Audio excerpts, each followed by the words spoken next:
Thank you guys so much for watching Shorts Program 1. I'm here with two of our amazing filmmakers. I have Alizé Carrère with Adaptation Kentucky and Steff Donkers with Diving for Balance. So thank you ladies so much for joining me today. Alizé, I wanted to start with you to talk about your background as a Nat Geo explorer. We've had a lot of Nat Geo connections in our festival this year. We have Sharon Geinup and Steve Winter on our Tigers in America panel, who are, big Nat Geo journalists. We have Molly Farrell on our board, who is also a Nat Geo explorer. So I was wondering if you could talk about that experience a bit. Yeah, so I became a National Geographic Explorer back in 2013 when I received my first grant from the National Geographic Society. They give grants to scientists and photographers, filmmakers, explorers, adventurers to go out with some kind of a project in mind. And I had submitted a grant as a part of what is now called their early career grant program, which is at the time was designed for younger people who are at the beginning of their careers, getting ready to lead some of their first expeditions out in the field. And I went to Madagascar on that grant to look at how farmers were adapting to deforestation in this really novel, innovative way. So I spent 3 months in Madagascar, basically doing ethnography, working alongside farmers, trying to understand how their practices were changing. And then that story gave rise to this bigger question of what does adaptation mean globally, and how does that look for people who certainly don't have megaphones to share their stories, day-to-day lifestyle. What does adaptation look like? It's something that we all know we're going to have to do more of in the future. So that was the focus of my grant program, and National Geographic has been wonderfully supportive of some of this work, and it began in 2013, and here I am, however many years, 7 years later, still working on it. That's awesome. Can you talk, I know Adaptation Kentucky is just one piece of a larger series. Can you talk about that adaptation series a little bit? Yeah, so as I mentioned, that the first grant that I got from National Geographic was actually a research grant. So it wasn't a filmmaker's grant at the time, but the questions and the stories that I was interested in really seemed important to tell visually, and they had a lot of visual potential, at least in my opinion. And so I went back to National Geographic and kind of pitched it as a series, as an idea that, like, what if we filmed and documented these individual stories around the world where we see people adapting innovatively to some kind of a given landscape change, whether that's deforestation or invasive species, drought, sea level rise, what have you. And that has now evolved into a multi-series project. And since the Madagascar story, I have traveled to Bangladesh to look at sea level rise and adaptations through the use of floating gardens, to Ladakh in northern India to look at adaptations to glacial melt, to Vanuatu in the South Pacific to look at adaptations to coral reef degradation, and most recently, which is the focus of this short film, of course, right here in our backyard in the Mississippi and Missouri rivers, the local adaptations to invasive Asian carp, which is a really big issue here. But hopefully, as you all saw, there's some hope and certainly some entrepreneurial ideas coming out of what we can do with this problem and really turn it into something that we can all value. So it's an ongoing series right now. I'm trying to find a home for it at the moment, but getting those conversations are underway, and I can't wait for it to finally get out into the world. Yeah, I was super excited when I saw your film, because typically when our fest is in person, we take place in Green Lake, Wisconsin, and Green Lake and all of Wisconsin really has an Asian carp problem, obviously. Yeah. Very an invasive species. So when I saw your film, I was like, wow, this is so relatable to people who live in Wisconsin and Green Lake, and it really offers a great solution to the problem. Yeah, and to see it as a resource. I mean, I think it's tough because it's obviously an outsider, it's an invader, it's done a lot of damage, but I think Angie's perspective is so valuable, and Two Rivers Fisheries, the way they look at the problem is taking a completely different lens on it and saying, if we can see this as an opportunity to use this as a resource. And the expanded version of the story actually goes back to Angie's backstory in China and how in other parts of the world, carp is not at all a trash fish. It's really, it's in some places it's a delicacy, but beyond that, it's in a lot of places an important source of protein. It's cheap, it grows quickly.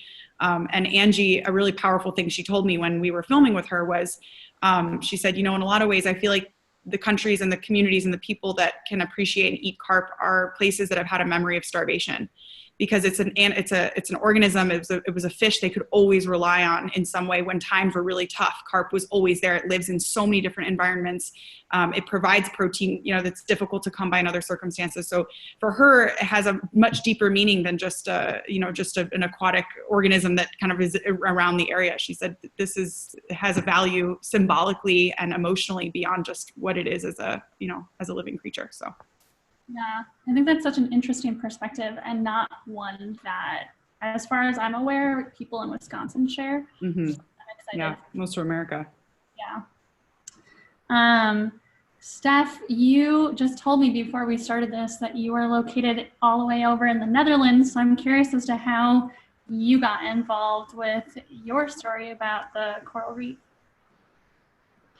Yes, well, I actually, right now I am living in the Netherlands for the last couple of, 4 years, but I was born in the Netherlands as well, but I actually grew up on Curaçao, of where the film is produced. And I've been diving since I was 11 years old in Curaçao. So I literally saw the reefs change myself. So it is actually a very personal thing for me. It's funny because I always say that I am not a super green, super nature evolved, like I'm not vegan or anything, like I'm not a really super food person or nature person, but I do see the importance of showing. Well, I'm actually very interested in people who are, and of course Katie is one of these people. She's actually from London, also somebody who did not grow up with reefs, but some way fell in love and noticed that it is something to fight for and to work for and to do everything you can to actually save the reefs. See that it's a precious thing. And for me myself, I did volunteer before at these kind of foundations, but to also be inspired by somebody like Katie, I kind of thought like this definitely needs a platform. This definitely needs, it's a possible film or documentary. Yeah, she's a really great, like, positive, just happy character that you want to like listen to and are like, yes, I feel inspired by what she's doing. So she's really great to watch. Has making this film made you more engaged in the things that you're talking about and more like inspired to go and just keep sharing stories that create change and doing things in your daily life? It definitely did. Yeah, it's it's actually funny that we've talked before about that, the importance of this reef, but it's not just the reef, like we and Alizé also mentioned a lot of things happening in the world right now, and we were also actually talking about that this could be a series, and then mostly focused on the people who are super inspiring and fighting for, like, they really fighting for this small, well, not small but big problem, but actually like not knowing how much it helps or how much it actually has a significant change. That's what I thought was very inspiring. Me myself, I am very focused on, well, I'm very interested in sustainable subjects. It's a funny thing because I'm actually started working right now at a coffee company who is invested in fair chain, and also thinking about like how to give them a platform, and so it's a completely different. It's away from the ocean, but into like how we are in the coffee sector, how we can make some difference there. That's awesome. I actually am not sure. Maybe I've seen one a few years ago, but I can't remember what it would have been. We haven't really seen a lot of films about the coffee trade, and I know that that's like when you really look into it, there's a lot to unpack there. And it's something that we, almost all drink. And I don't know that a lot of people are kind of aware of where those beans come from and how they're, the sourced and the people who are working on those farms and everything. So that's really cool. Yeah, definitely. So it's a good project to work on as well. Yeah. Alizé, how has making the adaptation series changed your life, and like what kind of impact have you seen from sharing these stories? Well, it's a tough question. I mean, there's a lot, a lot there. It's been one of the things that I think has surprised me is a lot of people. I mean, the topic of climate change is really harrowing for a lot of people. It's difficult to talk about. It's difficult to think about. It's difficult to find inspiration to do something different, to change for the better. And I think that right now, what we need more than anything are finding the pressure points that will make somebody do something. Like, what can we do to lead to behavior change? And I think that there's a lot of evidence, or at least growing evidence, and I think that even in my own experience, I've seen this, is that inspirational storytelling can have a really important role in that conversation. I mean, of course, it's really important to recognize the problem and make sure people understand what's happening, but the way that information is shared can sometimes desensitize or discourage people from engaging because it's just so heavy. And I mean, look, I fall into that trap too sometimes, where I just feel like, oh my God, like, how do you ever repair this? So the thing about adaptation is that we really focus on stories of people who are coming up with adaptive mechanisms or strategies or techniques to deal with the environmental problem at hand that is inspirational. It's very innovative. It's very entrepreneurial in the case of the Adaptation Kentucky piece, of course, with Angie, but the other episodes also kind of bring about some of that idea. And so that for me has been really transformative in kind of understanding the communication aspect of some of these very heavy issues and how we can get people to, especially young people. I mean, I came of age at a time when climate change was starting to be really widely talked about, but I think about young kids today who are 7, 8, 9 years old, who are hearing some of the really difficult, but of course necessary conversations around climate change. And I do wonder how that is going to play out over, in the future as they get older. So these episodes have, I think, been helpful for one thing, which is that really they look at the issue in a very kind of proactive way. Like, what can we do with it? How can we feel inspired about human ingenuity and innovation? And I think it's a different tone than a lot of what you often find around the issue of climate change. So that's been powerful for me. And I do think that there's room for more storytelling of that nature to activate and engage people. Yeah, for sure. Steff, I was wondering if you could talk about the audience experience that you've had with your film so far. You also mentioned you're going to be doing a Q&A with another festival coming up, so it sounds like you've kind of been making the rounds. So how have people been responding to your film, and have you seen any impact from your story? Well, of course, in our case, COVID-19 also, had made some changes in our original plan. Our film premiered we organized a private premiere in the Netherlands, and we're planning to also do a premiere in Curaçao, of course.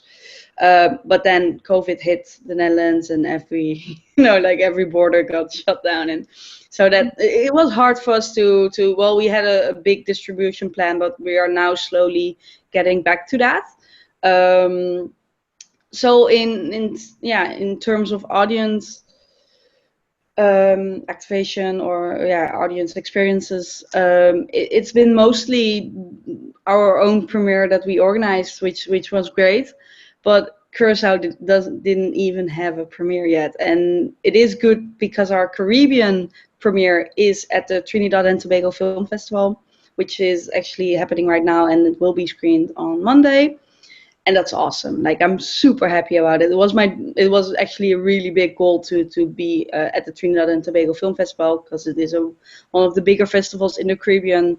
Yeah, in the Caribbean, and it is a Caribbean story, and it needs to be told. Like, it's very interesting to see that a lot of people in the Caribbean they know we have beautiful reefs. We have one of the most beautiful reefs in the world yet, even though we have this huge problem, and we already lost 50%, but still we have the beautiful reefs that we try to get tourism, and we have like, but the real people, like a lot of people living in the Caribbean, they know about the beautiful reefs, but they haven't experienced them or do not really know about the problem that is happening. Which I'm really interested in how how this story will like teach them, inspire them. We are working with also for in Curacao, working to get this film to schools as well, to also engage the younger audience. It's all very interesting to show. Like I personally really am. I love the way Katie is inspiring, but I also what we did with the film is really also show the beautiful coral and show not just tell the story of what is happening, because a lot of stories are already made about like corals degrading and like losing coral species every day. And so we thought like, okay, that story has been told, but what can we do? And we actually hope that some of the islands get inspired to also start a coral restoration foundation. Like Curacao is pretty much ahead in coral restoration, and we have some other islands in the Caribbean who are also have one or two foundations working on it, but like they're the smaller islands, they don't, even though they have also the reef that needs to be protected. So I hope that somehow will evolve into something bigger actually, and something getting inspired by the things that we can do instead of only looking at the problem. Well, for anyone watching this right now, where can they go to learn more information, or what's a foundation they can support? Well, Katie is actually working for the Coral Restoration Foundation Curacao. That is it's actually a daughter company from the Coral Restoration Foundation that was founded in Florida. So that's a really big foundation to look at, to really see also the method Katie uses to grow baby corals. But there are a lot of different other foundations and other methods that they are looking at to actually grow these endangered coral species and put them back on the reef. Also, our own website, divingforbalance.com, people can look at that and see all the information about this method and this organization. Awesome. Alizé, is there a website people can go to learn more about your series or Angie's project? Yeah, so I on my personal website I have a tab. So my website is alizecarrère.com, just my first and last name.com, and I have a tab there that is about the adaptation series. And because each episode, of course, is different person, organization that's featured, I have resources and links to each one there. Angie's business is called Two Rivers Fisheries, and they have a website, if you were to Google that, to learn more about what they're doing. They're expanding rapidly, and Angie is planning on turning her fisheries business into something larger that can utilize all parts of the fish, so not just for the fish meat, but also the bones and the scales and other value-added products that can be made from the carp, so that it's completely kind of fully sustainable. So yeah, my website is probably the best place though, because I have it all outlined on there, alizecarrère.com. Awesome. Well, we'll add those links to the description for the shorts program. So on Eventive, you guys can go find those if you want to support these programs and learn more about these filmmakers.